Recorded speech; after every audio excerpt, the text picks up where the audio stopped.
பொதுவாக இந்த யூடிஆர் சர்வேயின் போது யூடிஆர் காலகட்டத்தில் உங்களுடைய நிலத்திற்கு யூடிஆர் பட்டா வழங்கப்பட்டிருந்து அந்த யூடிஆர் பட்டாவில் இப்போ நான் சொல்லக்கூடிய இந்த 10 வகையான பிழை திருத்தமோ அல்லது தவறுகளோ நடந்திருக்கு அப்படிங்கிற பட்சத்தில் அந்த தவறுகளை எப்படி சரி செய்வது, அந்த 10 வகையான தவறுகள் என்னென்ன அப்படின்னா, ஃபஸ்ட்டு யூடிஆர் பட்டாவில் தவறான நபருடைய பெயரை சேர்த்து அவர்களுக்கு பட்டா வழங்கியிருப்பது.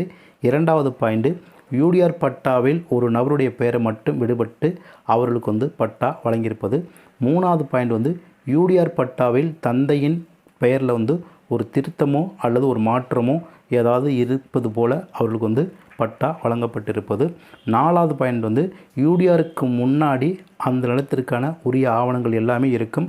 ஆனால் இந்த யூடிஆர் சர்வேக்கு பிறகு அந்த நிலத்திற்கு இதுவரைக்கும் உரிய பட்டா வழங்கப்படாமல் இருப்பது.